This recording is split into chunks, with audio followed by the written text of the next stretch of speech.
और मोहब्बत के फेर में पाकिस्तान से भारत आई सीमा हैदर पर यूपी एटीएस का शिकंजा कसता जा रहा है। ऐसा लगता है कि एटीएस सीमा के जवाबों से संतुष्ट नहीं है, तभी तो कल हुई पूछताछ के बाद आज एक बार फिर एटीएस सीमा को अपने साथ ले गई। और इस बार भी एटीएस की पूछताछ में सीमा के साथ उसका दूसरा पति सचिन मीणा और उसके ससुर नेत्रपाल भी थे। सूत्रों के मुताबिक दूसरी बार हुई पूछताछ में एटीएस ने सीमा और सचिन को आमने सामने बैठाकर पूछताछ की। कल सीमा से एटीएस ने नोएडा यूनिट में 10 घंटे पूछताछ की थी। यूपी एटीएस एक बार फिर सीमा से पूछताछ करने के लिए लेकर के गई है। सीमा से कल तकरीबन 10 घंटे तक पूछताछ हुई थी। सीमा के साथ साथ सचिन और सचिन के पिता के साथ भी पूछताछ हुई है। सोमवार को देर शाम सीमा एटीएस कार्यालय से बाहर निकली थी। बताया जा रहा है कि कल दोपहर बाद रबुपुरा में सचिन के घर के सामने मीडिया का हुजूम होने के कारण एटीएस की टीम ने पड़ोसी के मकान की छत पर सीढ़ी लगाकर दोनों को निकाला था।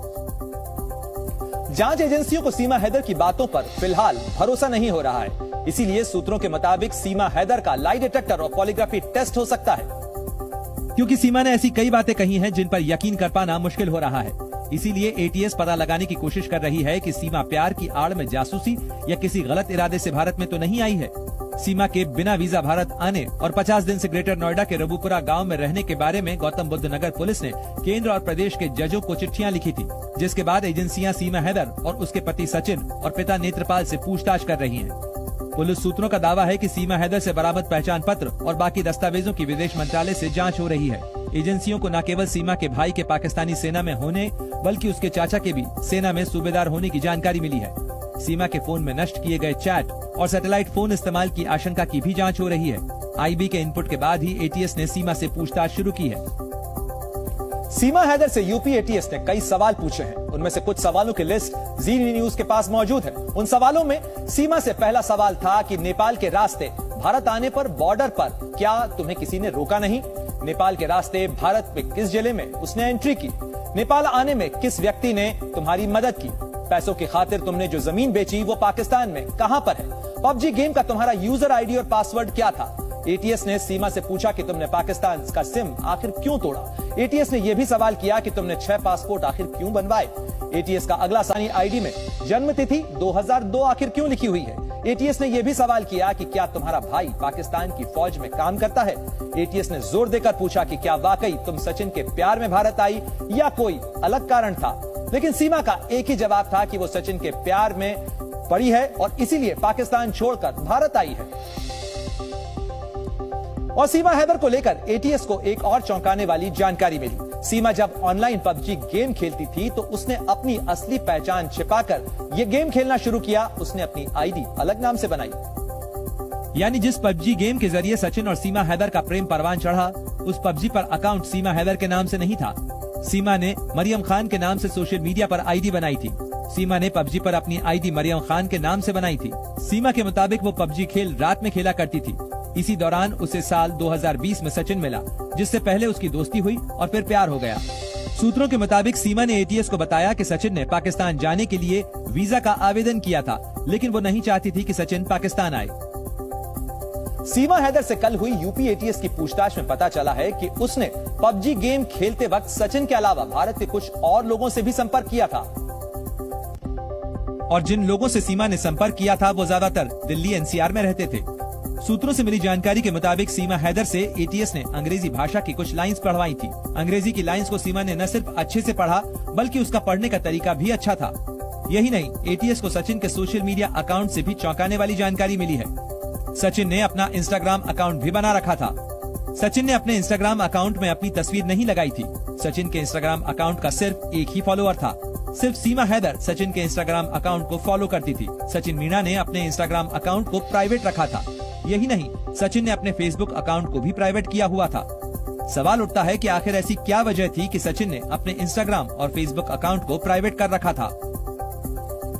जी न्यूज की टीम ने सीमा से जुड़ी कुछ और अहम जानकारियां जुटाई हैं। जी न्यूज के पास सीमा हैदर के खिलाफ दर्ज नोएडा पुलिस की वो एफआईआर कॉपी भी मौजूद है, जिसमें सीमा का पूरा नाम सीमा गुलाम हैदर लिखा है और पता पाकिस्तान के सिंध राज्य के थाना जैखमाबाद के रत्तेदारी कार्यकारिणी को बताया गया है। एफआईआर इसी साल 4 जुलाई में दर्ज हुई थी। एफआईआर के मुताबिक सीमा हैदर को 4 जुलाई की सुबह 1 बजे हरियाणा के बल्लभगढ़ से गिरफ्तार किया गया था।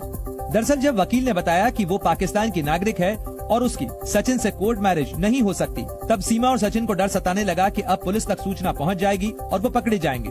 तब 30 जून की रात को सीमा हैदर अपने चारों बच्चों के साथ ग्रेटर नोएडा के रबुपुरा गांव से हरियाणा की ओर निकल गई।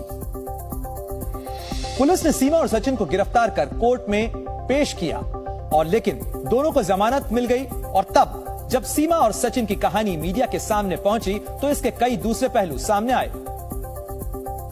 चूंकि मामला पाकिस्तान से आई महिला का था, इसीलिए देश की मीडिया में चर्चा तेज हो गई।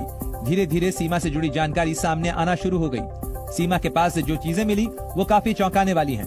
पड़ताल के दौरान ही पुलिस को सीमा हैदर के पास से 2 वीडियो कैसेट, 4 मोबाइल, 1 सिम, 1 टूटा हुआ मोबाइल फोन, 4 बर्थ सर्टिफिकेट, 3 आधार कार्ड, 1 पाकिस्तान के नेशनल डेटाबेस से जुड़ी लिस्ट, 6 पासपोर्ट और पोखरा से दिल्ली का 1 बस टिकट मिला है। पुलिस ले गई उठा करके यहाँ से, अन्यथा यहाँ तो भीड़ लग रही थी, निकलना ही दुश्वार हो रहा, घर से निकलने इतनी भीड़ रहती है घर में। यहाँ एक पाकिस्तानी महिला से इतना सब कुछ मिलना हैरान कर रहा है। इसीलिए सीमा पूरे देश के लिए एक बड़ा सवाल बन गई है। जब नोएडा पुलिस ने सीमा हैदर को गिरफ्तार किया था तब उसके पास से एक टूटा हुआ और 4 साबुत मोबाइल फोन बरामद हुए थे। लेकिन हैरानी की बात यह है कि पुलिस ने सीमा के फोन को फॉरेंसिक जांच के लिए नहीं भेजा था। और अब मामला बढ़ने पर सीमा के टूटे मोबाइल फोन से डेटा रिकवर करने की कोशिश की जा रही है। सूत्रों के मुताबिक सीमा हैदर के पाकिस्तान नंबर वाले फोन का डेटा डिलीट कर दिया गया है, जिसे एटीएस की टीम रिट्रीव करने में जुटी है। सीमा हैदर के पास से 4 मोबाइल फोन चालू हालत में मिले थे और 1 टूटा हुआ फोन मिला था। सचिन के पास से मिले टूटे मोबाइल फोन का डेटा भी निकाला जा रहा है। सीमा हैदर के पास से जो 2 वीडियो कैसेट मिले, सीमा ने बताया है कि उसमें उसके बचपन के वीडियो और शादी के वीडियो हैं। एटीएस ने उन वीडियोस में से छोटे छोटे वीडियो और फोटो तैयार करवाए हैं। एटीएस सीमा के बच्चों से उन वीडियो और फोटो में दिखाई दे रहे चेहरों और जगहों की पहचान करवाएगी। सीमा केस को लेकर हुए इन खुलासों की वजह से यूपी एटीएस फिलहाल कोई चांस नहीं लेना चाहती है और इसीलिए चूंकि ये मामला देश की सुरक्षा से जुड़ा हुआ है, तभी तो सीमा के पाकिस्तानी खुफिया एजेंसी आईएसआई के कनेक्शन की भी जांच हो रही है। क्योंकि सीमा ने बताया कि उसके चाचा पाकिस्तान फौज में सूबेदार हैं। हालांकि सीमा का कहना है कि उसका भाई पाकिस्तान आर्मी के लिए तैयारी कर रहा था, लेकिन उसका सिलेक्शन नहीं हुआ था। सीमा हमेशा से यही कहती रही है कि वो जासूस नहीं है। मेरी रिक्वेस्ट है आप सबसे, योगी जी से, मोदी जी से, मैं औरत हूँ, मैं कोई दहशतगर्द नहीं हूँ, मैं कोई गलत नहीं हूँ, मैं अपनी बेटियों के साथ आई हूँ। ये भी जांच हो रही है कि कैसे सीमा पाकिस्तानी नागरिक होने के बावजूद अपने 4 बच्चों के साथ आसानी से नेपाल के रास्ते बॉर्डर पार कर दिल्ली के पास ग्रेटर नोएडा तक चली आई। कराची से नोएडा तक उसकी यात्रा में मददगार कौन कौन थे? अब हम आपको उस शख्स से मिलवाते हैं जिसने सबसे पहले सचिन और सीमा हैदर की मदद की थी। इस शख्स का नाम गिरजेश है और वो रबुपुरा गांव में ही रहता है। इसके मुताबिक सचिन ही सबसे पहले उसके पास आया था। वो रहने के लिए मकान चाहता था। सबसे पहले सचिन ही आया था हमारे पास, गांव का ही था। पहले पूछने आया था कि भैया मुझे कमरा चाहिए। मैंने उससे बोला था कि भैया हम फैमिली वाले को कमरा दे सकते हैं। फिर बाद में बोल रहा है कि उन मेरी फैमिली है, 4 बच्चे हैं मुझ पर छोटे छोटे से। चूँकि सचिन गाँव का ही था, गिरजेश ने कमरा 2500 रुपए महीना किराया पर दे दिया। ज्यादातर वो घर पे ही रहती थी और मैंने देखा कि 2-4 दिन वो शाम को घूमने जरूर गए थे। गिरजेश के मुताबिक सचिन ने नहीं बताया था कि सीमा पाकिस्तानी नागरिक है। किसी को पता ही ना थी।